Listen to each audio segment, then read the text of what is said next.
Sí, perfecto. Ok. Bueno, pues vamos a empezar con los tumores ováricos malignos y yo soy Adriana. Entonces, antes que nada, la definición, un tumor maligno se define como una pérdida en el control del crecimiento, desarrollo y multiplicación celular con una capacidad de producir metástasis, en este caso, en el ovario. Y bueno, los tumores ováricos malignos se van a clasificar en tres categorías principales. La organización de estos grupos se basa en las estructuras anatómicas de las cuales se originan las neoplasias. Los más comunes son los cánceres ováricos epiteliales.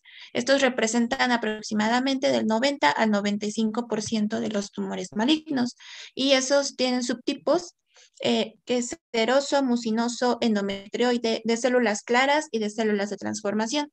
Entre el 5 y el 10% restante ya son los tumores del estroma del cordón sexual y de las células germinales. Y bueno, vamos a empezar con los tumores epiteliales. Estos, bueno, vamos a ver los factores de riesgo. El primer factor de riesgo es la nulliparidad y esta se asocia con periodos prolongados de una ovulación repetitiva, por lo que se dice que las pacientes sin hijos tienen riesgo 2 veces más alto de presentar un cáncer de ovario y que los riesgos disminuyen por cada nacido vivo. También la menarca temprana y la menopausia tardía. También se ha demostrado que en la raza caucásica, en un incremento de la edad, bueno, también una residencia en Norteamérica y el norte de Europa, esto más que nada por la alimentación, el estilo de vida. También si tienen antecedentes familiares, generalmente con el gen BRCA, un trastorno étnico, ya sea judío europeo, islandés, húngaro, una hormonoterapia posmenopáusica y también una enfermedad inflamatoria pélvica se considera factor de riesgo. Ok, entonces en cuanto a la patogenia, se va a dividir en dos grupos, en donde el primer grupo de tumores se va a desarrollar a partir de lesiones extraováricas benignas. Estas lesiones se implantan en el ovario y posteriormente pasan por una transformación maligna o de una porción del epitelio de la superficie del ovario que queda atrapada dentro de la corteza ovárica y ese quiste de inclusión cortical sufre una metaplasia de Müller y como está expuesto a estímulos hormonales e inflamatorios, pues inducen daño y mutaciones en el ADN. Así esas mutaciones pueden transformar el quiste metaplásico en un carcinoma seroso mucinoso, endometrioide o de bajo grado. Y bueno, este primer grupo se divide en tumores asociados con endometriosis, carcinomas serosos de bajo grado, carcinomas mucinosos y otros tumores. En cuanto al segundo grupo, bueno, contiene invariablemente carcinomas serosos de alto grado que surgen de las fimbrias de las trompas de falopio. Y bueno, estas son imágenes histológicas en donde se puede ver un epitelio de la trompa de falopio normal, que está compuesto por células ciliadas cilíndricas, células secretoras no ciliadas y células intercalares.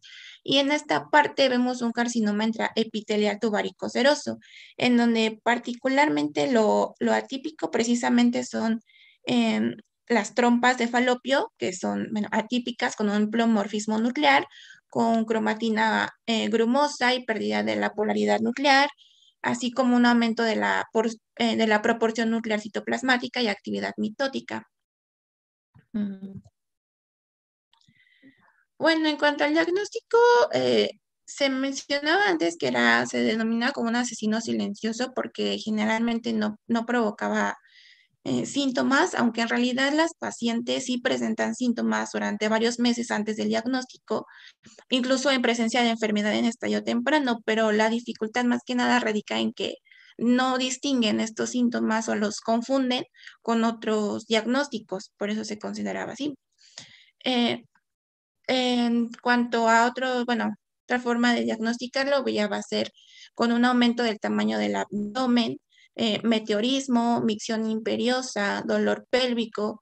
También es factible que ocurra lo que es la fatiga, la indigestión, entre la incapacidad para comer normalmente, estreñimiento, en dolor de espalda, un sangrado vaginal anormal y en ocasiones también se puede asociar con náuseas, vómitos o alguna obstrucción intestinal parcial, pero esto ya se da en carcinomatosis extendida. Bueno, también en la exploración física podemos observar una masa pélvica o abdominopélvica que regularmente son sólidas, nodulares y fijas. En el tacto rectal se llegan a encontrar nódulos en el fondo de saco de Douglas. Lo que sí es importante mencionar es que si vemos una onda de líquido abdominal o un flanco abultado, que esto me indica ascitis más una masa pélvica, es cáncer de ovario hasta que se demuestre lo contrario. Y en cuanto a pruebas de laboratorio, bueno, se recomienda tomar la biometría hemática en donde bueno, en algunas ocasiones se presenta a la paciente con trombocitosis, también un panel metabólico y el marcador tumoral principal es el CA125 y también el marcador tumoral de la proteína epididimal humana, que es la HE4 y el OVA1.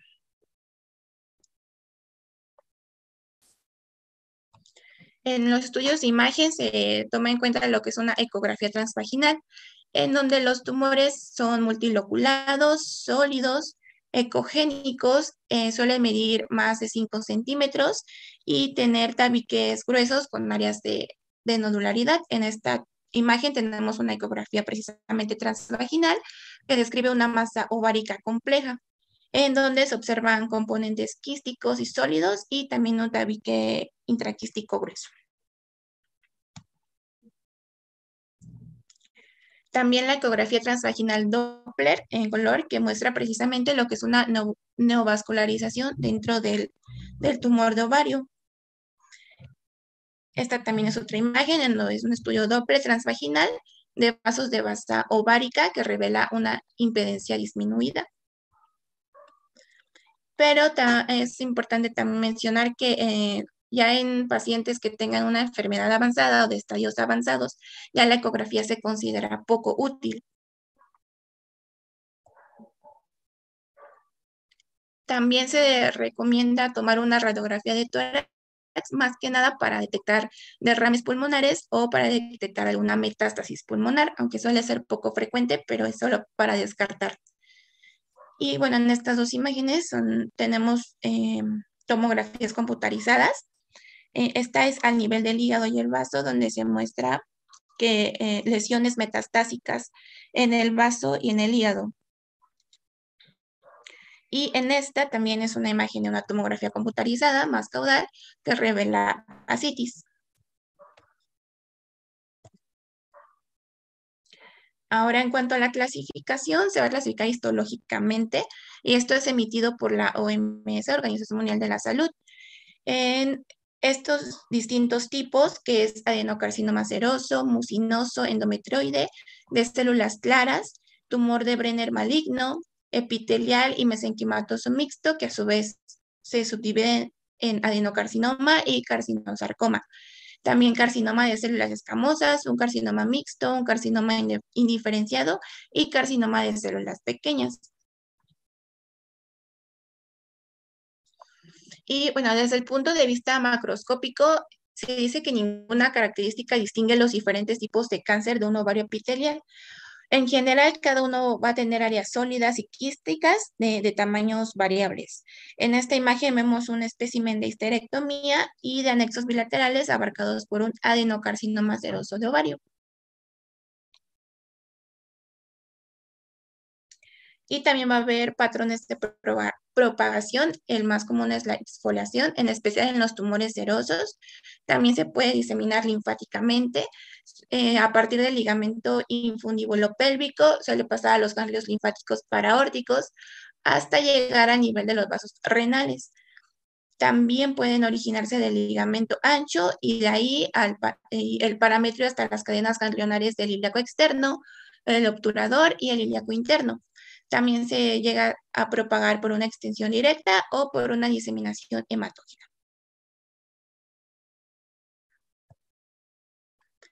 Y también, bueno, se va a estadificar quirúrgicamente y este estadio se va a asignar según los hallazgos antes de la extirpación del tumor y de la citorreducción.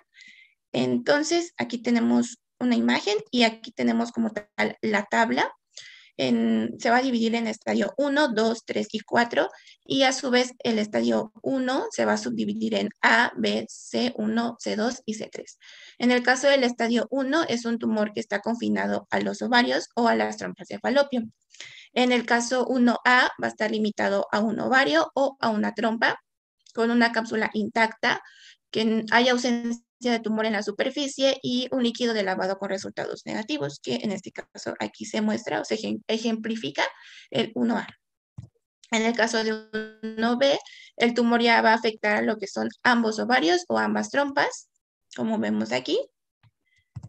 Y en el 1C no va a ser un tumor limitado a un ovario o ya a ambos ovarios o trompas, que suele haber derramamiento quirúrgico o con una rotura de la cápsula antes de la operación, como vemos aquí. Y en el caso de 1C3 va a ser un tumor limitado a uno o a ambos ovarios o a ambas trompas con células malignas en líquido de ascitis o líquido de lavados peritoneales, como vemos. Y en el estadio 2 se subdivide en 2A y 2B. En general, en el 2, el tumor va a afectar a uno o a ambos ovarios o trompas con extensión pélvica o cáncer peritoneal primario. En el caso del 2A, va a haber una extensión o implante sobre el útero o las trompas de falopio o los ovarios, como observamos. En el caso del 2B, va a haber una extensión a otros tejidos intraperitoneales pélvicos.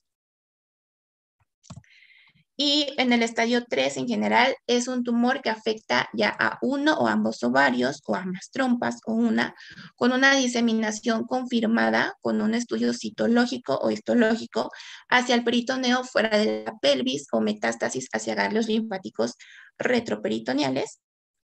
Donde vemos aquí que ya hay metástasis ganglionares e implantes microscópicos en el 3A2. 3A2.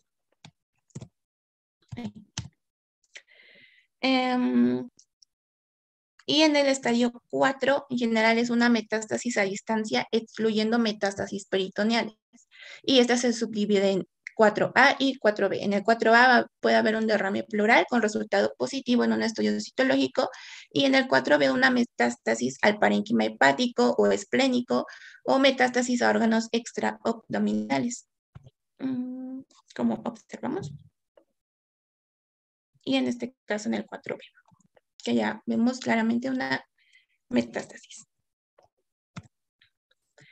Y bueno, el tratamiento va a depender de la etapa o estadio en que nos encontremos. Si se encuentra en una etapa temprana, para empezar se va a estadificar por una vía laparoscópica. Y si está limitada al ovario, entonces se considera una extirpación quirúrgica y una estadificación completa, que nos va a llevar a una histerectomía extrafacial y una salpingoforectomía bilateral profiláctica. También una extirpación o al menos una biopsia del epiplón hiperacólico, una obtención de biopsias o raspados peritoneales y una linfadenectomía paraórtica pélvica e infrarrenal. Si se desea preservar la fecundidad, que esto es común evidentemente en personas jóvenes, se considera una anexectomía unilateral y también agregado una quimioterapia posoperatoria. Ya en el tratamiento posoperatorio, si se encuentra en un estadio 1A o 1B, grado 1 o 2, se va a llevar a cabo lo que es una observación, pero sin ningún tratamiento adicional. Si ya estaba en un estadio más avanzado, entonces se considera la quimioterapia. Y si se encuentra en un estadio 1A o 1B, grado 3, y todos del estadio 1C y 2, entonces ya se considera una quimioterapia basada en platino.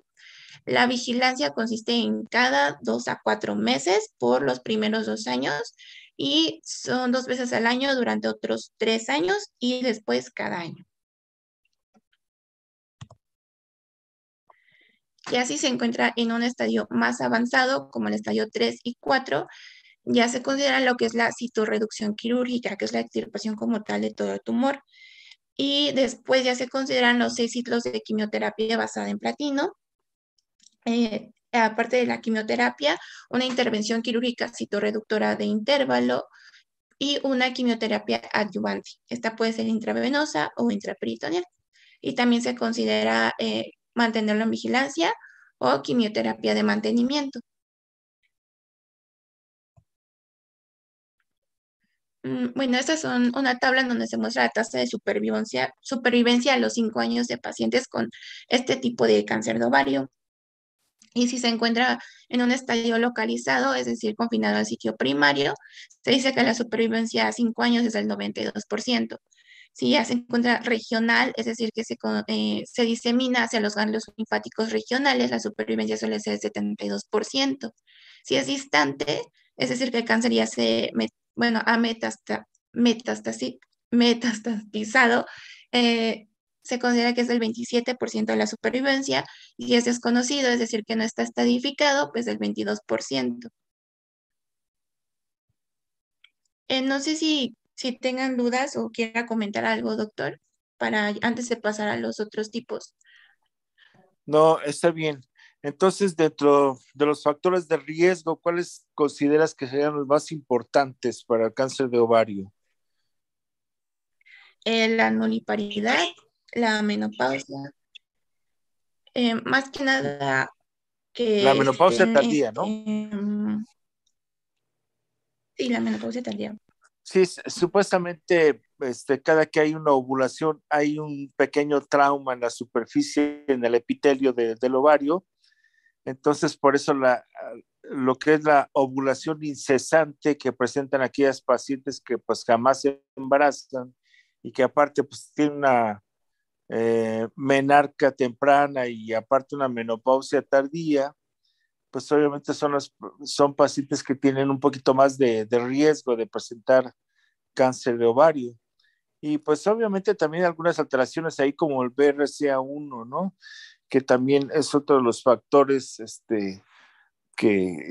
así están asociados también a cáncer de mama, las mutaciones del BRCA1, BRCA2.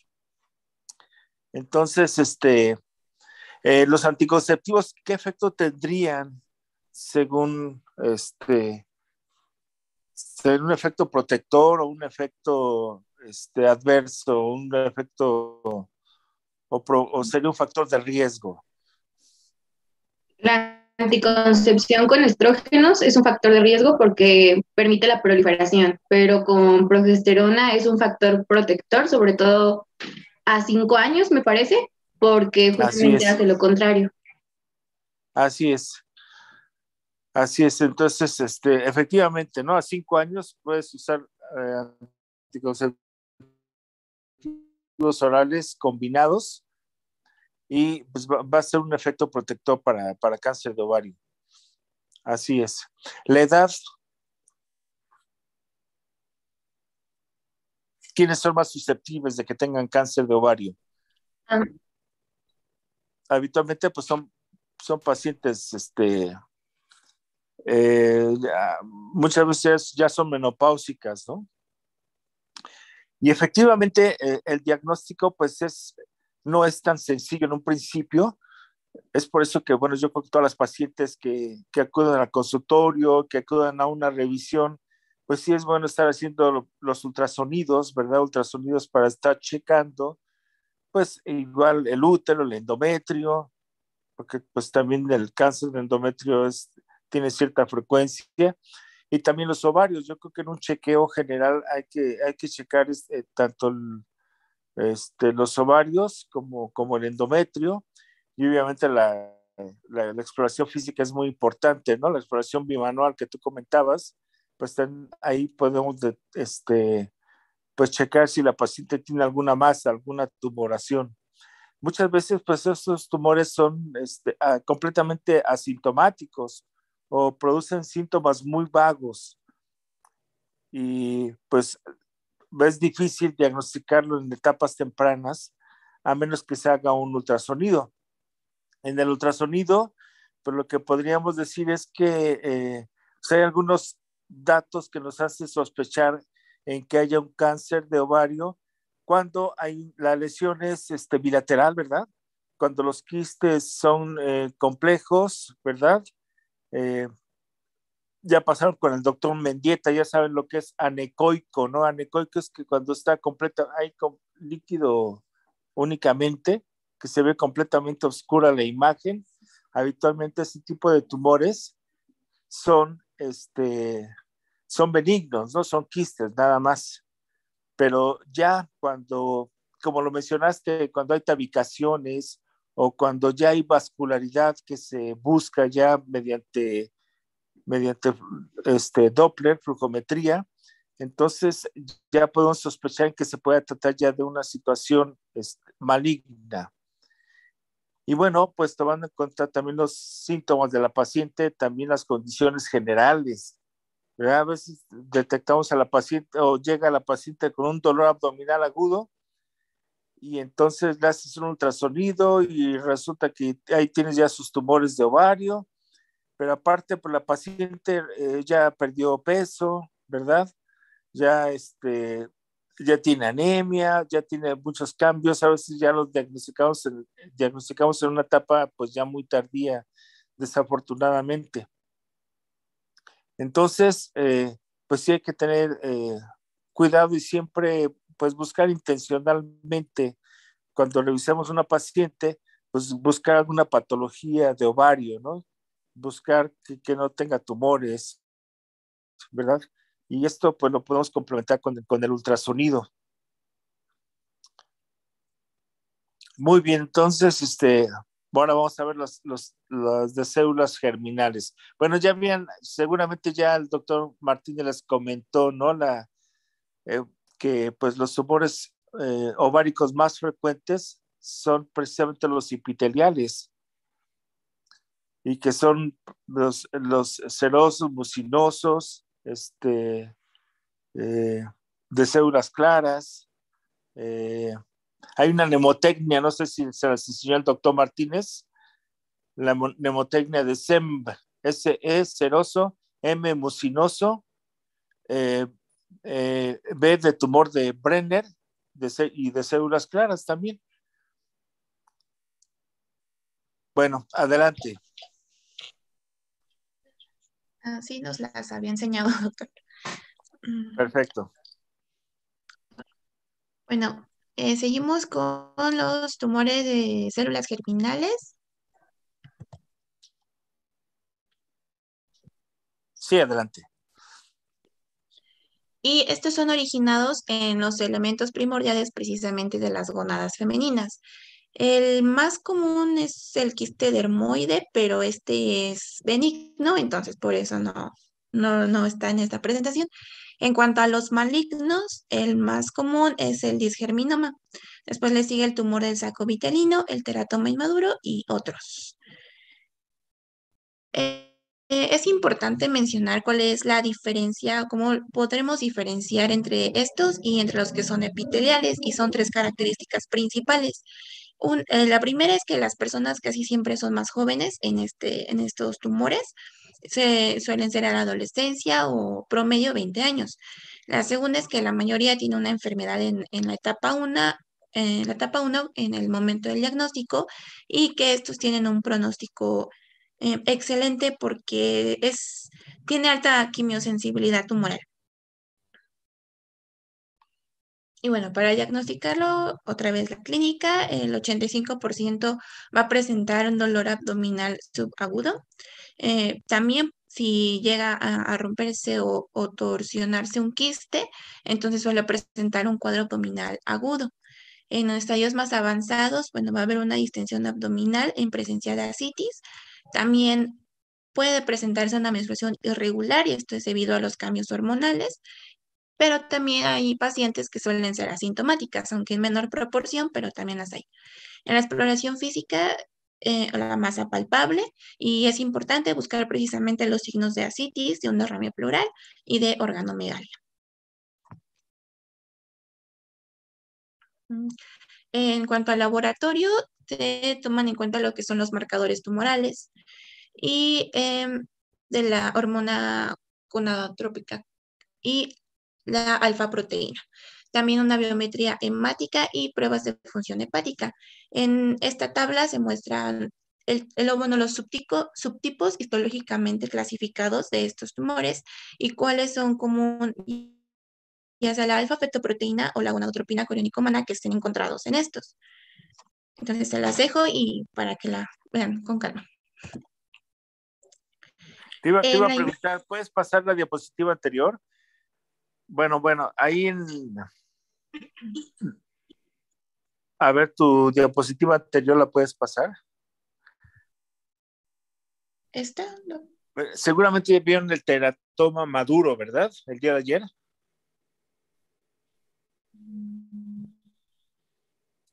No, doctor, me parece que esta no. El teratoma maduro ya lo vimos, ahora ya solo era el inmaduro. Así es. Bueno, ¿qué es lo que diferenciaría el teratoma maduro del inmaduro? Bueno, la diferencia estriba en que en el inmaduro hay tejido nervioso. Y obviamente, pues, el teratoma maduro no es maligno. El teratoma inmaduro sí se puede convertir en un teratoma, bueno, en un cáncer de ovario. Ok, adelante. Sí, gracias, doctor.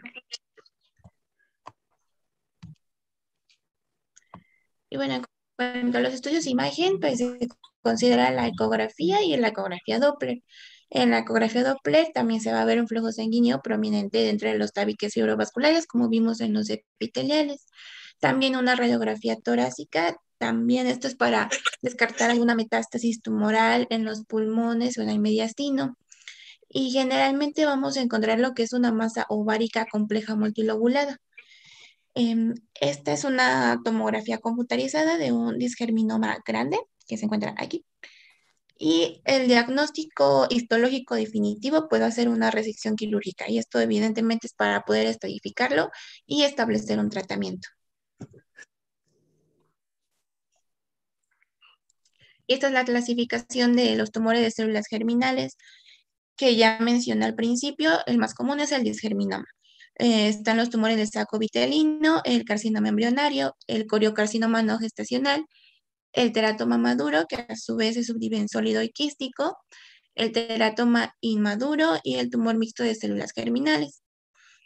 En cuanto a los teratomas monodérmicos y tipos altamente especializados que se originan del teratoma quístico maduro, están el tumor tiroideo, el carcinoide, el tumor neuroectodérmico, carcinomas y tumores sebáceos. Estos son los disgerminomas y estos son los únicos tumores malignos de células germinales que tienen un índice significativo de compromiso ovárico bilateral. Tienen una tasa alta de metástasis ganglionar, pero tienen un mejor pronóstico y suelen ser masas sólidas, lobuladas, de color rosa, bronceado o color crema. Y bueno, histológicamente va a haber una proliferación relativamente monótona de células claras poliédricas grandes, redondeadas y ricas en glucógeno citoplasmático. Otros tumores primitivos de células germinales está el carcinoma embrionario, el poliembrioma y el coriocarcinoma ovárico primario. De estos no pude conseguir imágenes, entonces pues una disculpa, pero estos son los otros tumores primitivos.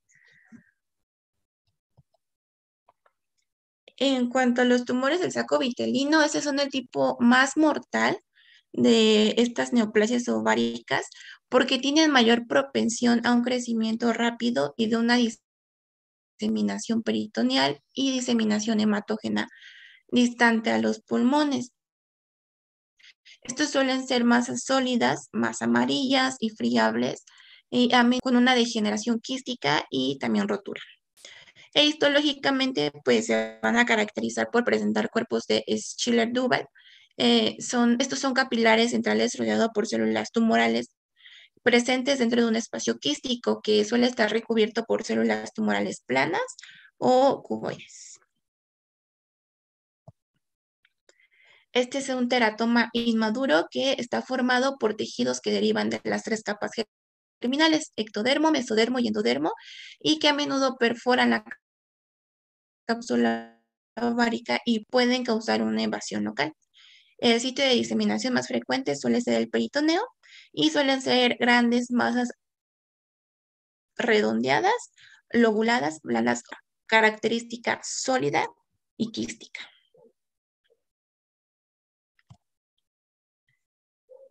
Esta es una transformación maligna de teratomas quísticos maduros. Estas son las variantes de células germinales únicas que suelen desarrollarse solamente en mujeres posmenopáusicas y suelen ser grandes masas redondeadas también, lobuladas, blandas o firmes. Y esta es una pieza quirúrgica abierta que muestra la estructura característica sólida también.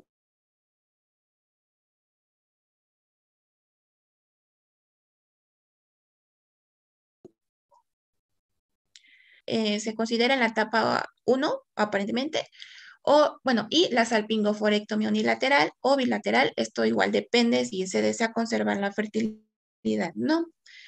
La linfadenectomía, este es específicamente para los disgerminomas, biopsias peritoneales y del epiplón, esto también es para estadificar los tumores del saco vitelino y en los teratomas inmaduros. La citorreducción se consideran los tumores ováricos de células germinales malignos no disgerminomatosos que se encuentran en un estadio avanzado. Y se tiene que vigilar, valorar clínicamente, radiológicamente y serológicamente cada 3 meses durante los primeros 2 años después de completar el tratamiento. Se considera la quimioterapia en todos los tipos histológicos en un estadio avanzado, excepto en los disgerminomas en etapa 1A y en los teratomas inmaduros de grado 1, igual en etapa 1A. Y este, bueno, es un ciclo de 5 días con blomicina, etoposído y cisplatino cada 3 semanas. Doctor, ¿quiere comentar algo o alguna duda? Todo bien, ¿eh? Adelante. Ok, entonces vamos con los tumores ováricos malignos del estroma de los cordones sexuales ováricos.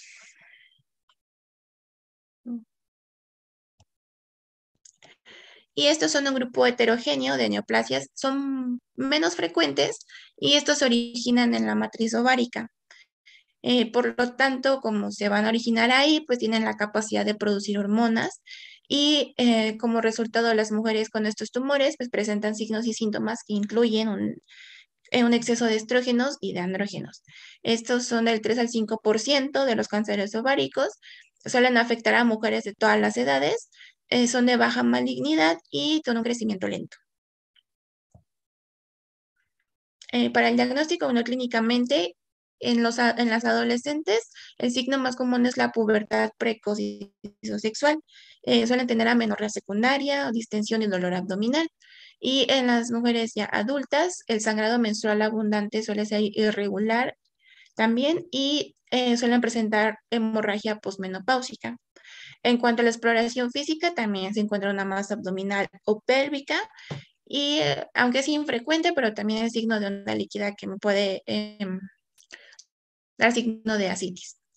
En cuanto al laboratorio, se considera lo que es la testosterona, mayor a 150 nanogramos por 100 mililitros, y concentraciones altas de androstenediona, que estos me van a sugerir también el tumor ovárico, pero lo que lo hace con una más alta probabilidad es una alta concentración de sulfato de deshidroepiandrosterona, que suelen ser mayor a 8.000 microgramos por litro. Y también se consideran los marcadores tumorales, pero estos ya son durante la cirugía y después de la cirugía. En los estudios de imagen también se considera la ecografía y la tomografía computarizada. En este caso vemos una ecografía abdominal que muestra una masa anexial grande con áreas quísticas y sólidas. Y bueno, se van a observar también los gruesos tabiques vascularizados. Y en este caso, bueno, es una tomografía computarizada del mismo tumor.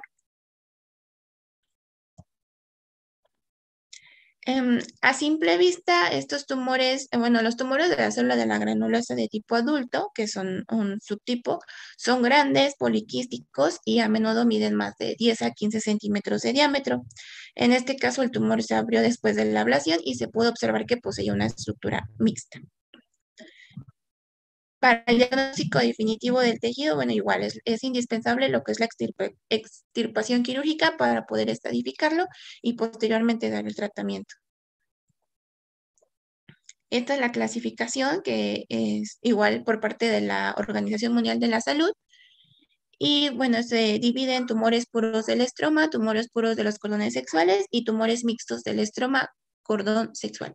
Entre los tumores puros del estroma se encuentran el fibroma o fibrosarcoma, el tecoma, el tumor estromal esclerosante, tumor de células de Leydig, tumor de células productoras de esteroides.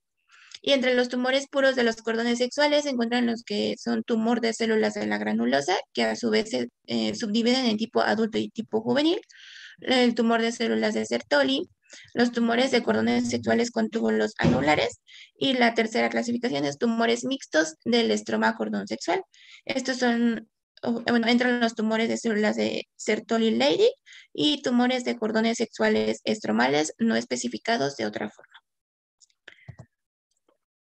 En cuanto a los tumores de células de la granulosa, son un poco más comunes, el 70%, y de estos, bueno, como se subdivide, la primera subdivisión son los tumores de células de la granulosa tipo adulto, que son los más comunes, y esto generalmente se diagnostican mayor a los 30 años de edad. El promedio de edad es de 55 años, y esta presenta una metrorragia irregular y sangrado posmenopáusico. Eso es lo que refleja una exposición endometrial prolongada a los estrógenos. Y estas son imágenes histológicas en donde típicamente se muestran células que se encuentran apiñadas y que contienen un escaso citoplasma pálido. De hecho, se da un aspecto de grano de café, según bueno, el libro.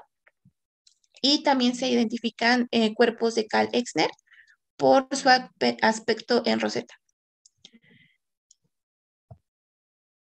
Y en cuanto a la otra subdivisión, son los tumores de células de la granulosa, pero estos son de tipo juvenil y son menos comunes, son del 5%.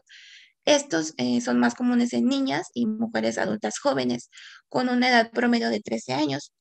Estos se parecen a los que vimos anteriormente, los de tipo adulto, con componentes variables sólidos y quísticos, y pueden alcanzar un tamaño considerable y tener un diámetro promedio de 12 centímetros. Solo que a microscopio, los cuerpos de Karl-Exner son raros a comparación de los de tipo adulto, y los núcleos redondeados son hipercromáticos sin hendiduras en forma de grano de café, solo que tampoco pude encontrar una imagen de esta para poder diferenciarlo, pero de eso sí se diferencia del tipo adulto.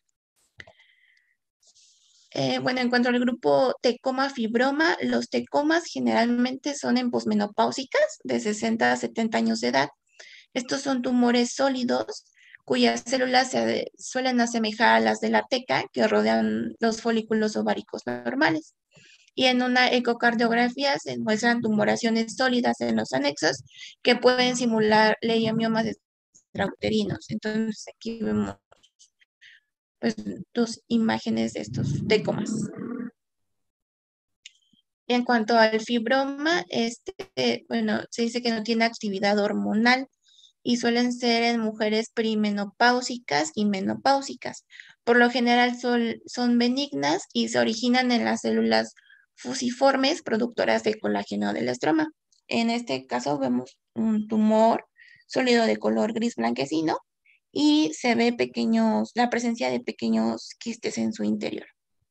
Este es otro tumor, igual sólido, redondo, oval, o puede ser lobulado, relacionados con líquido libre, o menos a menudo puede estar con ascitis franca, y su vascularidad es mínima a moderada. Entre los tumores estromales esclerosantes, su edad promedio es de los 20 años. Este también suele ser benigno, o en su comportamiento clínico es benigno, y por lo general suelen ser unilaterales. y pueden llegar a medir hasta 20 centímetros. Esta es la otra clasificación, que son los tumores de células estromales y de Sertoli. En cuanto a los de células de Sertoli, casi siempre son unilaterales, suelen ser sólidas y amarillas y medir entre 4 y 12 centímetros. Y estos provienen del tipo celular que da origen a los túbulos seminíferos. También pueden llegar a medir hasta 20 centímetros. Y en cuanto a los tumores de células de Sertoli-Leydig, la edad promedio es a los 25 años y el mayor, el 90%, se desarrollan durante la edad reproductiva. En esta imagen, está un tumor de células de Sertoli-Leydig que muestra características macroscópicas variables que dependen del grado de diferenciación y de la presencia de elementos heterólogos. Suele haber quistes focalizados de colores abigarrados amarillo-marrón y focos de hemorragia. Y bueno, histológicamente está compuesto de túbulos huecos mezclados con grupos de células de Leydig maduras. Y bueno, los menos comunes ya son los tumores de los cordones sexuales con túbulos anulares, los tumores de células esteroideas, los ginandroblastomas y los tumores no clasificados del estroma de los cordones sexuales. Pero bueno, tampoco pude encontrar imágenes de estos, pero son menos comunes, son mucho menos frecuentes. Y en cuanto al tratamiento, se considera lo que es la ablación quirúrgica completa o una histerectomía con salpingoforectomía igual unilateral o bilateral, depende, y una cirugía laparoscópica de mínima invasión. Esto es para poder estadificarlo, y la quimioterapia pues solamente suele ser en ocasiones. Y esto es todo de mi parte, doctor. Ok, es muy complejo, ¿verdad? Son muchísimos tipos de tumores de ovario, pero bueno, pues bases en la clasificación. Y bueno, pues muchas imágenes sí las podemos encontrar ahí en libros de histología, podemos ver todas las imágenes de los diferentes tipos de tumores que nos mencionaste. A veces no todos los suben a la red, ¿no? Pero en los libros de histología sí aparecen las imágenes. Muy bien. ¿Algún comentario, algo que quieran agregar? No, doctor, todo bien. Bueno, muy bien. Pues muy bien, ahora sí que trataste todos los tumores malignos de ovario. Tengo es un tema muy, muy, muy amplio. Yo creo que podríamos pasar pues hasta semanas viendo y revisando cada uno de ellos. Pero bueno, aquí se trata de tener pues un panorama general de toda la patología maligna del ovario. Ok, pues muy bien, pues que tenga muy buena noche. Muchas gracias, doctor. Igualmente. Gracias, doctor. Hasta luego.